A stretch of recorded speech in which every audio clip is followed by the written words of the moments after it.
कृष्णा कृष्णा हरे हरे कृष्णा कृष्णा हरे हरे हरे कृष्णा हरे कृष्णा कृष्णा कृष्णा हरे हरे। सियावर रामचंद्र भगवान की। आप पूछो, कोई प्रश्न पूछो सूर्यकांत जी, बैठे बैठे पूछ लो। गुरुजी, मेरा सवाल है कि मतलब इंसान की जीवन में वैसे परेशानियां सबको रहती हैं, लेकिन बहुत सारी परेशानियों के बाद एकाग्र चित्त कैसे रहा जा सके? बहुत बढ़िया। ये जो परेशानी आती है ना, वो ये समझना चाहिए कि हमारे मंगल के लिए आती है, हमारे हित के लिए आती, उसमें हमारा भला है। जो दुख आता है, परेशानी आती है, प्रॉब्लम आती हैं, उसमें क्या होता है कि हमारा कर्म का भुगतान हो जाता है बहुत सारा। जितनी ज़्यादा परेशानी आएगी उतने कर्म का भुगतान होगा। ये तो पक्का है कि कोई ना कोई कर्म के कारण ही परिस्थिति आती है, बिना एक्शन के रिएक्शन नहीं होता। तो कोई ना कोई एक्शन है हमारा, कोई ना कोई हमारी भूल रही है, कर्म रहा है, उसी कारण परेशानी आती है। तो उससे हमारा बहुत भला होता है, ये समझो। उसको बुरा मत समझो, उसको ये समझो कि वो परेशानी आई, वो डिटर्जेंट है एक तरह से, हमें साफ़ करने के लिए आई है, हमें शुद्ध बनाने के लिए आई।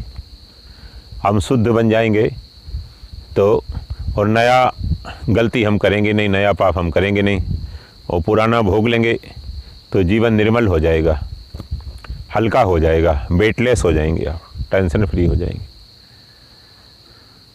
दूसरी बात यह है कि जो परेशानी आती है, वो परेशानी हमको संसार में जो परेशानी होती है वो इस बात की तरफ इंगित करती है कि जो संसार है वो हमारा डेस्टिनेशन नहीं है। जो भौतिक जगत है वो हमारा उद्देश्य नहीं है, वो गंतव्य नहीं है हमारा। जैसे हम लोग यहाँ आए तो रास्ते में कई जगह रुकते हुए आए। हैदराबाद से चले तो फिर महाराष्ट्र रुके, फिर महाराष्ट्र से फिर इधर रुके, थोड़े इटारसी रुके, फिर गाडावारा रुके, फिर बीच में बुहानी रुके, फिर नरसिंहपुर रुके, थोड़ा सामान लिया। ऐसे करते करते फिर यहाँ रुके, जहाँ ग्वारी रुके। लेकिन हम ये नहीं भूले कि हमको पहुँचना ही यहाँ। तो उद्देश्य जब मनुष्य का, साधक का आत्मकल्याण है, उद्देश्य परिस्थिति से ऊपर उठना है, तो वो परिस्थिति आपको रोकती नहीं, उस परिस्थिति में भी हमें आनंद आता है। तो उद्देश्य पे ध्यान रखें हम। तो एक तो ये समझें कि हमारी सफाई हो रही है, हमारी एक्शन का रिएक्शन, हमारी क्रिएशन दूसरे पर दोष न दें। और तीसरी बात यह है कि वो हमें उद्देश्य की तरफ ढकेल रही है, उद्देश्य की तरफ बढ़ने में सहायता कर रही है। और जो परिस्थिति है वही हमको थोड़ा थोड़ा ध्यान में, मेडिटेशन में, भजन में, भगवान की शरण में, संतों के सत्संग में लाने में वही परेशानी जो है वो करती है,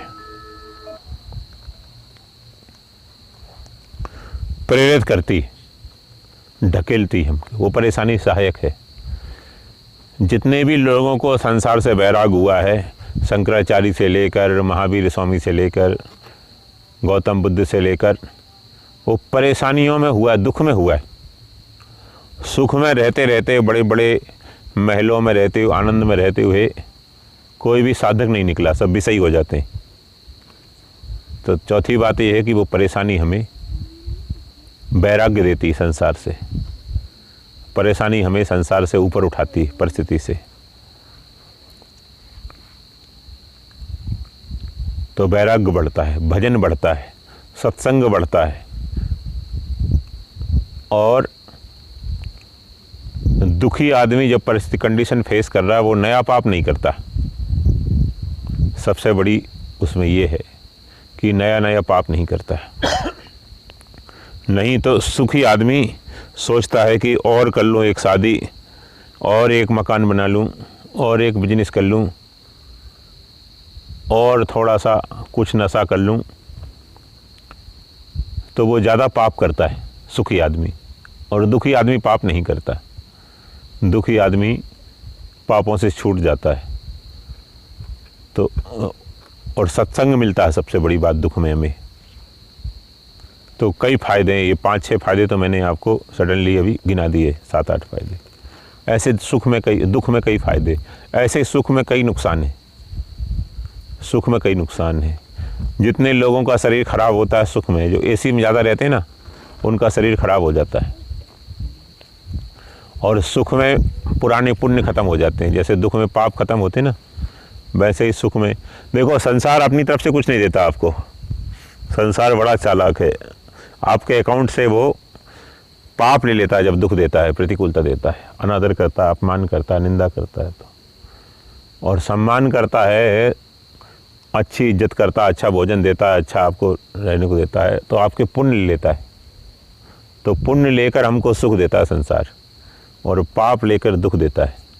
अपनी तरफ से कुछ नहीं देता, मुफ्त में हमें कुछ नहीं देता।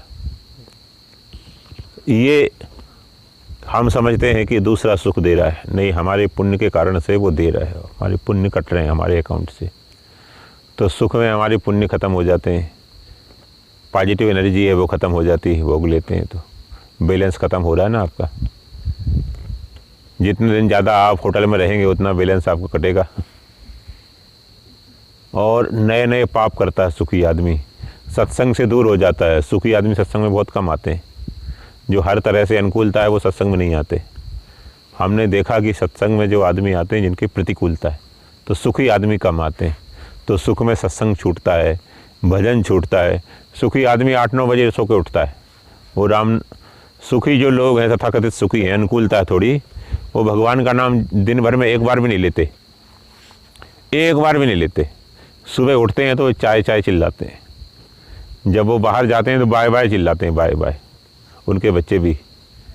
और कोई मिल जाए तो हाय हाय, फ़ोन आता तो हेलो, तो हाय बाय चाय में ही उनका सारा संबोधन होता है।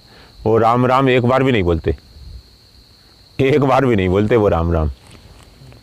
और दुखी आदमी चिल्लाएगा, हे राम, हे नाथ, हे प्रभु, हे राम। रात में नींद नहीं आएगी उसको, 10 बार चिल्लाएगा वो हृदय से प्रार्थना करेगा दुखी आदमी। और सुखी आदमी आराम से सो जाएगा। सुखी आदमी नहीं लेगा। जो सुखी आदमी है उनको कभी भूकंप की घटना आ जाए, जब आ जाए तब भगवान को याद करते हैं। कभी कुछ हो जाए, कोरोना हो जाए, तब भगवान को याद करते हैं। मौत देखने लगे, अटैक आ रहा है, तो भगवान को याद करते हैं। कोई कहता है उनको कि अब भगवान को याद करो, तब भगवान को याद करते, नहीं तो बड़ा मुश्किल है। तो सुखी आदमी नए नए पाप करता है, नए नए नशे करता है, नए नए कुसंग फैलाता है। जितने कुसंग फैले हैं ऐसे लोगों ने फैलाए हैं भगवान से मुख। अगर उसके पुराने संस्कार हैं, सत्संग की उसको प्राप्ति हो गई बचपन से, तो सुखी आदमी भजन करता है, ऐसी बात नहीं। सुखी आदमी भी कर लेता है, लेकिन बहुत कम होते हैं, संभावना कम होती है। तो नए नए पाप करता है। वैराग्य की जो धारा है वो तो बिल्कुल बोठली हो जाती है। बोठली समझते हैं? बिल्कुल वो मंद हो जाती है। वैराग्य की धारा नहीं होती, कभी तीखी नहीं होती दुख सुख में। और भजन नहीं होता, सत्संग से बहुत दूर रहता है। जीवन में सबसे बड़ा घाटा ये है कि सुखी आदमी सत्संग से दूर रहता है। तो सुख में बहुत घाटा है, दुख में। तो ये सोचना चाहिए कि सुख आया है साधक के। देखो, तुम साधक की दृष्टि से सोचोगे ना, तो आपको कोई भी परिस्थिति बुरी नहीं लगेगी। साधक की दृष्टि से सोचोगे, कोई भी परिस्थिति आपको प्रतिकूल नहीं लगेगी, बुरी नहीं लगेगी। हर परिस्थिति अच्छी है, हर परिस्थिति ठीक है, अच्छा है। इसी निमित्त भजन हो रहा है। और जीवन में कभी पूरी अनुकूलता नहीं आती। ये लोग, गृहस्थी लोग क्या सोचते हैं कि बच्चे बड़े हो जाएंगे फिर पूरी अनुकूलता हो जाएगी, या बच्चों की शादी करने के बाद फिर कोई काम नहीं। इतनी बार जी सोचते थे कि आश्रम में बैठ जाऊंगा बच्चे की शादी करके। मतलब कई लोग सोचते हैं ऐसे, तो वो फिर और ज़्यादा फंस जाते हैं, और ज़्यादा वो हो जाते हैं कि बहू आ जाएगी तो सोचती मैं सास बन जाऊंगी, स्त्री सोचती अब मेरे को घर में कोई काम नहीं रहेगा, और ज़्यादा बढ़ जाता पोतों का काम। तो अनुकूलता में पूरी अनुकूलता कभी नहीं मिलती। लेकिन अगर आप अपने उद्देश्य को याद रख रहे हैं तो प्रतिकूलता में भी भजन कर लेंगे। जब तक श्वास रहेगी तब तक प्रतिकूलता रहेगी। एक गृहस्थी संत थे, समझ रहे ना, गृहस्थी संत थे, हाउस होल्ड सेंट। वो घोड़े पर बैठकर दूसरे गांव जा रहे थे। तो दोपहर का समय था, रास्ते में रहट चल रही थी। पहले बैल से वो पीपे लगे होते थे पट्टे पे, उससे पानी खींचते थे, उसको रहट बोलते थे, कुएं से। तो रहट जब गिरती, पीपा गिरता तो खट आवाज़ आती, फिर दूसरी टंकी गिरती, खट खट खट खट आवाज़ आती, गोल गोल। एक गिरा के खाली नीचे चला जाता, ऊपर आ जाता, भरा खाली, ऐसे गिरते, खट खट खट खट आवाज़ आती। तो घोड़े को ले गए। घोड़े को प्यास तो लगी, लेकिन वो जैसे ही वो खट-पट होती है वैसे ही बिचक जाता है घोड़ा, डर जाता है।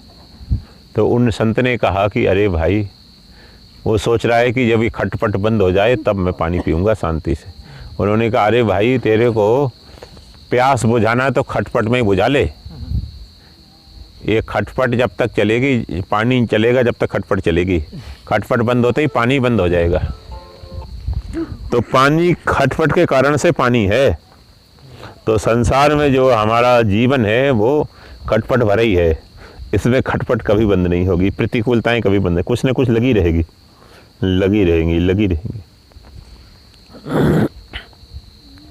तो दूसरा हमें दुख नहीं देता, ये सोचना चाहिए। दूसरा दुख देता है जब ये कोई साधक ऐसा मानता है तो उसको फिर दो प्रॉब्लम हो जाती है। संसार में दूसरा सुख दुख देता है, ऐसा भ्रम होता है कि ये तो वह सुख देता है, ये अच्छा आदमी, आश्रम में आएगा, भोजन बना के देगा, ये सुख दे। और ये बहुत बुरा आदमी, ये तो कुछ नहीं करता, खाली बैठ के खाएगा और पैसा भी खर्च करेगा, इसको क्यों रखेंगे, उससे द्वेष हो जाएगा। तो एक से राग हो गया, दूसरे से द्वेष हो गया, मतलब एक से अटैचमेंट हो गई, दूसरे से डिटैचमेंट हो गई। तो ये बहुत बड़ा खतरा है। सुख दुख का कारण दूसरों को मानते हैं तो हमें राग द्वेष हो जाते हैं। जिससे सुख का कारण मानोगे उससे आपकी आसक्ति हो गई। अब उसके घर में फ़ायदा होगा, आप खुशी होगी आपको, और उसके घर में कुछ दुर्घटना होगी, आपको दुख होगा। उससे कोई संबंध नहीं था, लेकिन राग हो गया हमारा, तो अब बस। तो और जिससे द्वेष है उसके घर में अच्छा होगा तो हमको बुरा लगेगा, और बुरा होगा तो अच्छा लगेगा। अच्छा है, मरने दो, बहुत दुष्ट आदमी था, अच्छा हुआ है चुनाव हार गया, ये बड़ा दुष्ट था, इसका हार नहीं था, नहीं तो ये बड़ा अभिमानी हो जाता। अच्छा हुआ। वो कुल्लू में बाबा जी हैं एक उधर, तो वो कोई चुनाव के टाइम पे उनका कोई द्वेषी होता है तो 5-10 लाख रुपए खर्च करते हैं किस तरह से हार जाए। हार जाता तो बहुत खुशी मनाते हैं, बहुत खुशी मनाते हैं। और उसको बगलामुखी का पाठ भी कराया ये राकेश जी वगैरह को बुलाया था कि ये हार जाता तो खुशी। तो हमने कहा ये साधक का काम नहीं है। बोले साधक बनोगे तो जीने नहीं देंगे तो उनकी भूल है, वो सत्संग नहीं किया उन्होंने। संत हैं, वो भी एक, संतों कई प्रकार होते हैं, लेकिन वो एक तरह से मठाधीश जैसे। तो राग द्वेष हो गया, राग द्वेष हो गया, जिसके उनके दुख में हम दुखी हो गए, उनके सुख में सुखी हो गए। तो वो जिससे वो राग द्वेष है, वो कभी शांति नहीं मिलती उसको। चित्त में जब तक राग द्वेष रहेंगे तब तक शांति नहीं मिलेगी। और न्यूट्रल जब आप हो जाएंगे, राग द्वेष से रहित हो जाएंगे, तो आपको शांति मिलती है। चित्त भीतर से ही शांति मिलती है। परिस्थिति बाहर से कैसा ही हो, भीतर से ही शांति मिलती है। हे नाथ नारायण वासुदेवा, श्री कृष्ण हरे मुरारे, हे नाथ नारायण वासुदेवा।